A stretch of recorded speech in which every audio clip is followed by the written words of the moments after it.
you've got options for increasing revenue in your PT practice, right? You can go cash-based, you can add dry needling, you can buy a $30,000 lasers, you can start group classes, or you can implement remote therapeutic monitoring. I've looked at all of them. I've tried some of them, and I'm going to tell you why RTM is the easiest and I think lowest risk option by far. My name is Dr. Andrew Gorecki, and I'd like to break this down for you. Hopefully it's enlightening and encouraging. When you're evaluating revenue strategies for your practice, you need to look at 5 key factors. This is what I've learned, and I've gone through this. The first thing you should think about is, what's the upfront cost? Like, how much do you need to invest before you see a dollar back, right? Next thing is, you need to look at time to revenue. So how long until money actually hits your bank account, right? Number 3 is, you got to look at, what's the risk level? What happens if it doesn't work? Am I going to be stuck with a $30,000 device? Another one is staff training. How much is required? How much time and effort and money is required to train your staff? And then number 5 is, do you have to make a business model change, right? Do you have to fundamentally change how you're operating? Those are the 5 things I think are really important when you're adding a revenue stream. So let me show you how each strategy really stacks up on these 5 points, right? And I'm going to be fair, and I'm not here to bash other approaches. I'm just here to help you make an informed decision, the same decisions that I've had to go through in the last couple of years, right? For the pitch of going cash based, right? You're going to drop insurance, you're going to charge premium prices, no more dealing with insurance hassles. You're going to make what you're actually worth. That sounds amazing, right? For the cash based people, but the reality is, if we go to those 5 points, there is no upfront cost in equipment, but there's massive marketing investment needed. You got to learn how to market, you got to spend money marketing, and that time to revenue might be 6 to 12 months to rebuild your patient base. And I think the risk level is high, right? Let me explain why I think it's high. When you go cash based, what it actually means is right away, you're going to lose 60 to 80% of your existing patients. That's a fact. Most people can't afford the $200 to $300 per visit that you need to charge to make the math make sense. So they're going to leave, they're going to go to the insurance-based practice, and your revenue is going to drop immediately. So then, you need to completely rebuild your patient base, right? You have to have a different marketing strategy. You have to have a different demographic of patients. It might take 6 to 12 months, minimum to get back to where you were. And during that time, you're really going to be bleeding money, right? And also there's patient acquisition costs. They're going to skyrocket, right? Insurance patients are coming from referrals, doctors, word of mouth, but cash patients need aggressive marketing. And now you're competing with places like the boutique fitness centers and the wellness centers and the chiropractors. And so marketing becomes your full-time job. You need to charge 3 to 4 times more per visit to be where you were before. If insurance pays you $100 a visit, now you need to charge $300 a visit in cash to make up for the loss of volume. And that's a tough sell in most markets. So, again, it works for people. It does. It works for people that are in the niche specialists. So maybe the pelvic health or the vestibular people or high demographic areas like wealthy suburbs. It works for providers that have a strong brand. They've been around for a long time and people love them. It works, markets with limited insurance competition, right? That might work. But it doesn't work for the general orthopedic practice. It doesn't work for middle income demographics. It doesn't really work providers that have no marketing experience. Markets with a lot of insurance-based options, right? It just doesn't make sense.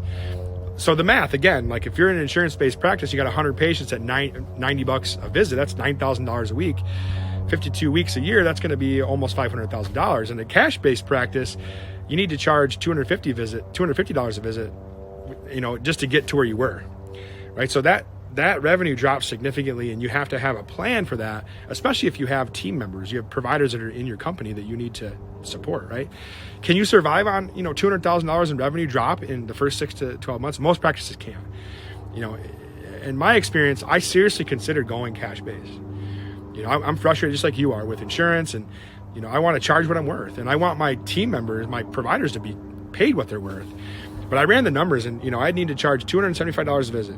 If I'd lose most of my patients, so I need to spend $5,000 a month on marketing, and and maybe in 6 to 12 months we get back to our current levels, and that just, I couldn't afford that. That risk is too high, and honestly, like that's not why I became a PT. I didn't want to spend half my time marketing and trying to convince the community that we have something to offer. You start looking at other opportunity to add revenue would be the dry needling, right? And so again, the pitch is, get certified in dry needling, charge $50 to $75 extra per visit. Patients love it. Easy revenue boost, right? But the reality is, like, the upfront cost there is between $2,000 to $5,000 for the certification course. You got to send people away to travel. They're going to be away from the practice. There's going to be supplies you got to purchase, and the time to revenue might be 3 to 6 months. And I would say that risk level is about a medium, right? And because here's what they don't tell you, right? Not everyone can get certified, right? Some states don't allow it. Some insurance companies don't cover it. And so now you're really going cash based, which is fine, but you check your state laws, and then you got to do the training, and it takes time and the course and the money and being away from the practice. And, you're losing revenue from the beginning, right? And then they're training and they're doing free sessions to kind of get comfortable with it. And the patient demand varies, right? Some markets love it and some markets are skeptical. A lot of people are afraid of needles, right? That's what I found out. So you're not going to know till you try. And by the way, we have, and we're doing that. But, it's been not as easy as it was, promoted, I guess, right?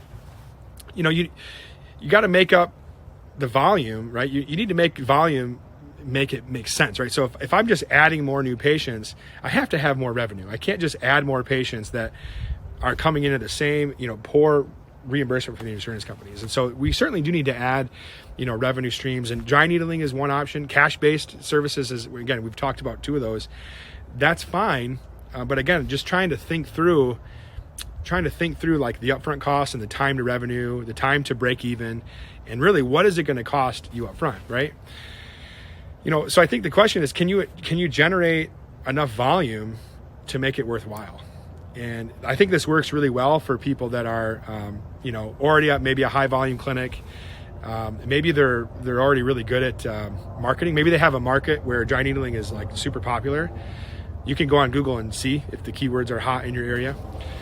You might have providers who really enjoy doing it, and I think that works really well for them. But I think it doesn't work well for low volume practices, markets that are kind of skeptical of the dry needling, providers who don't want to do it.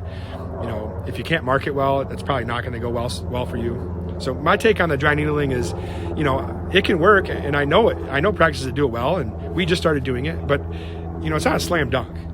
If you're betting $3,000 to $5,000 that you can generate enough patient demand to make it worthwhile, if you have the capital and the market, go for it. But I think you really should think through it. If you're cash and you're strapped and you're not sure about it, the demand, it can be risky, right?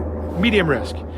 Right now, another one you hear a lot is like buying the equipment for the cash-based services like laser, Shockwave therapy, $30,000 up front. It's going to pay itself in 6 months. It'll be paid off. Patients are going to flock to you. Unlimited revenue potential. We did that too. And the reality is, there's an upfront cost, usually between $25,000 to $40,000. There's going to be a delay in revenue that you get 6 to 12 months. I think the risk level is high. And the sales rep won't tell you, right? So this is what they won't tell you. The projections are, fantasy, right? The sales rep says you're going to see 20 patients a week at $100 a session, $8,000 a month. The reality is most practices use it 2 to 5 times a week, not 20. We're actually doing it as well. We've added that service too. And why is that? Well, patients don't know that they need it, and insurance doesn't cover it, right? Which is fine. But you have to market it aggressively, and you have to have your team on board with that, right? And it's also not appropriate for all the patients. And so, ongoing costs, like there's also things you have to think about, like maintenance of the device and, software updates and supplies. And, so there's things that I think the biggest thing is probably marketing. Marketing and staff training are probably the 2 biggest expenses. So your revenue is actually much lower, after your expenses.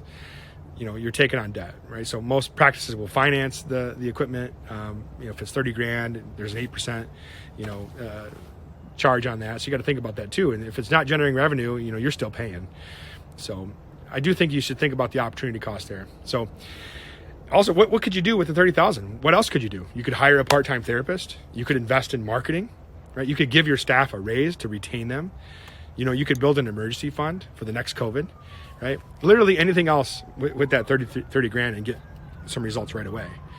And then reaching out to other practice owners. The stories I've heard, you talk to a dozen practice owners who've bought these expensive, pieces of equipment, And here's what actually happens, right? So month 1 or 2 goes by and they're excited and we got a laser, and then month 3 to 6 is like the reality, like we're only using it a few times a week and marketing isn't working, and at least as we'd hoped. And then you get to like months 6 through 12 and there's kind of like this regret that sets in, and we're still making payments but barely using it, and it's basically a $30,000 dust collector. That's like worst case scenario, right? And so we almost bought one a few years ago for $35,000, a Shockwave device. And, the sales rep showed me the projections, and I think it was like $15,000 a month. And, but then I just talked to practices about it, and it's like, yeah, that wasn't as great as what it was, presented. So let's just put it that way. Now, again, we've implemented these things and we've had success with them. But what I'm going to tell you here in a little bit is there's a much better way to start, right? And so you got to think through, like, where's the easiest place to add revenue right now that's going to be the most effective? And is it cash-based practice? Is it adding equipment? Is it dry needling? I think, again, we're going through when it works and when it doesn't based on my experience. And so, again, there are pieces to the puzzle. There's probably not going to be a home run, but if you add these pieces to the puzzle over a long period of time, I think you can really make a huge difference, right? And really trying to do the things that are the least risk, right?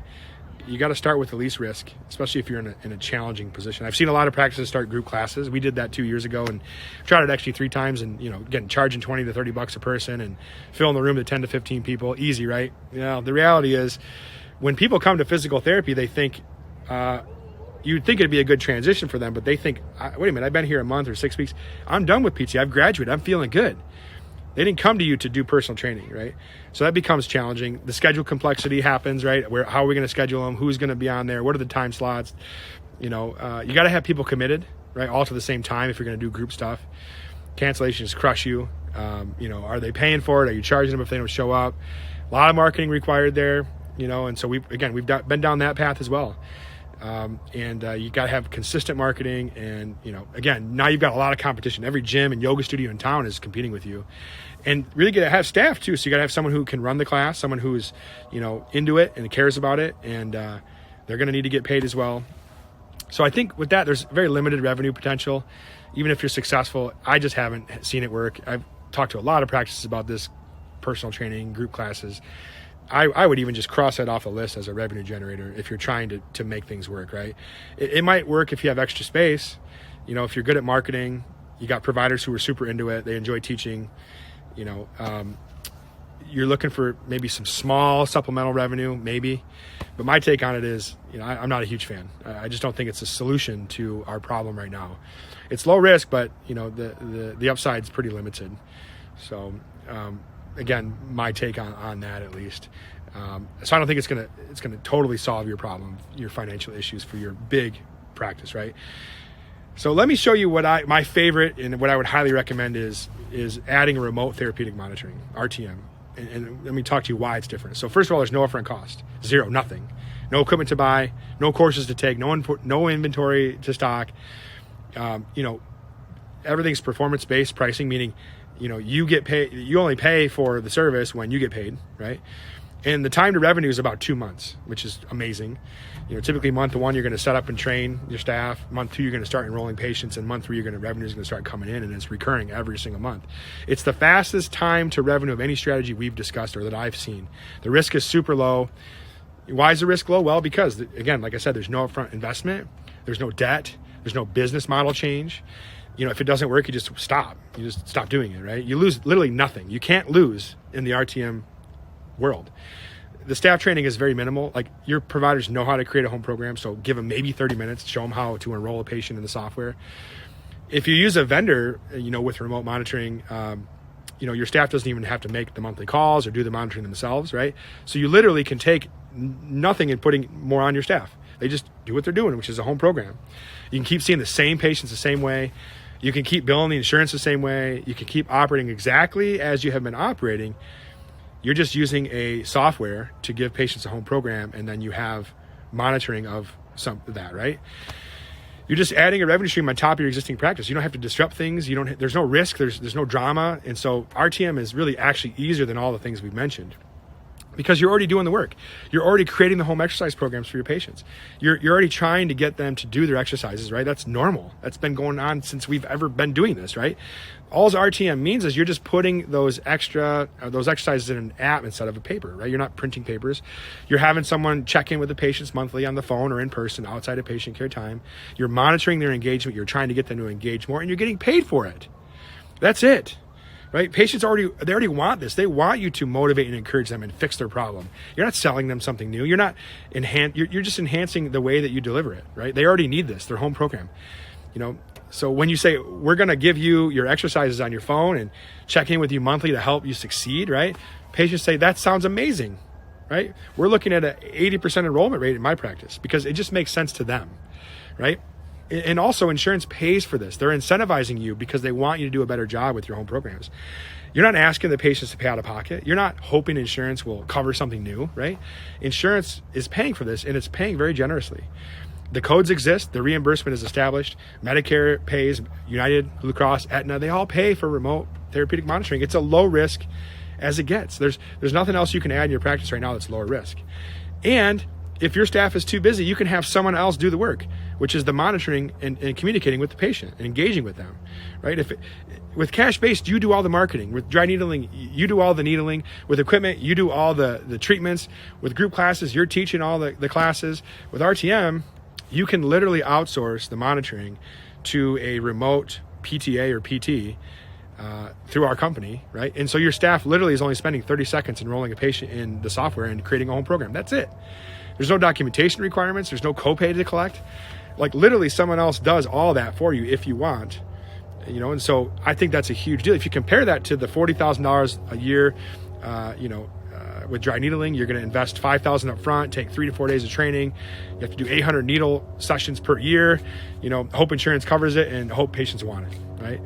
That's how to get to that 40. Now to add $40,000 a year of equipment, right? You're going to have to invest in a $30,000 laser, take on debt, do 400 plus treatments per year, market aggressively, and hope it generates demand and enough to cover the initial investment, right? To add $40,000 a year in RTM, literally zero upfront investment, takes 30 minutes of training. You enroll 50 patients. Your staff, does this normally, right? Someone else does the monitoring if you want to. Insurance already pays for this. Makes sense. It's a no-brainer, right? Which sounds easier to you, right? Now I'm not saying that those other strategies are bad. I'm not saying they don't work. We do them too, right? Cash-based works if you're in the right market with the right, niche, I guess. Dry needling works if you have the volume and the demand and you're good at marketing. Adding equipment works, if you've got the capital to do that, if you got the money up front to give them, and then again, the marketing budget. Group classes can work too. Again, if you have the space, that's always been a big limiter for us, and the time, they can all work, right? But here's the question really that you need to ask yourself, I think, and what we asked ourselves. It's a big question too. It's like, what's the fastest, lowest risk way to add meaningful revenue to my practice right now, right? It needs to happen right now, not 6 months from now, not after a $30,000 investment, not after, completely changing your business model right now, right? Because it's not good. If you haven't made a change in the last 4 years, you're struggling. And there's minimal risk, there's minimal disruption, and for most practices, that is RTM, right? That's it. Let me show you what this looks like in reality, since we're doing it every day, right? My practice, we have 13 therapists, 2 locations. 257 patients right now are enrolled in RTM, and our monthly revenue is $40,000 in revenue. What did we invest to get there? 0, right? We took 30 minutes on a staff meeting. We take 30 seconds to enroll the patient, usually on the eval or the second visit. Now, compare that to if I wanted to generate $10,000 a month of dry needling.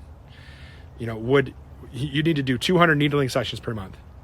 That's 10 per day, every day, right? And you'd have to invest $3,000 to $5,000 for each provider to go to this training. You got to spend hours and money marketing it. And if I wanted to generate $10,000 a month with equipment as another option, right? I'd have to invest again $30,000 up front. I'd need to do 100 plus treatments per month, right? I'd have to spend $1,000 to $2,000 a month on marketing, and would I still be paying off this equipment, right? As time goes on, it's a lot up front. RTM is way easier. I've done all of them, by the way. by far RTM is the easiest. Now let me be fair, right? RTM isn't perfect for everyone. I think, it might not be for you. I guess if your patient population doesn't have like qualifying insurance, if you're like 90% cash based already, RTM probably isn't going to help you. If your patients are mostly Medicaid, Medicaid doesn't cover RTM yet, so there's probably limited value. If you're, philosophically opposed to insurance billing, right, that's probably not going to work. If you're trying to get away from insurance, RTM keeps you in that system. So, maybe that doesn't work for you. If you don't give home exercise programs, which I'd be shocked if you don't, but if you don't, maybe your treatment model doesn't include them. Probably RTM doesn't fit with that. But honestly, like, you should probably be giving home exercise programs to your patients. I think that's like base level stuff. If you've got zero staff buy-in and they won't use remote monitoring, that's probably not great. If your staff refuses and you won't outsource and you're going to force them to do the monitoring, probably not going to work for you. But for most insurance-based practices giving home programs, RTM is the easiest, right? It's the easiest revenue, and you're going to find, I guarantee it. So how do you decide which strategy is right for you? Well, I think you should ask yourself really three main questions, right? So number one might be, how much capital do I have to invest, right? Again, simplify it. RTM is $0. Dry needling is $5,000. Equipment's 30 plus. Next question might be, how much risk can I tolerate, right? Low risk is RTM. Medium risk is dry needling group classes. High risk is cash-based practice transition, or maybe buying more equipment. And then you should ask yourself, how quickly do I need revenue? 2 to 3 months with RTM, 3 to 6 months with dry needling group classes, or 6 to 12 months with a cash-based service or adding new equipment, right? Another question might be, how much do I want to change my business model, right? That's a big one.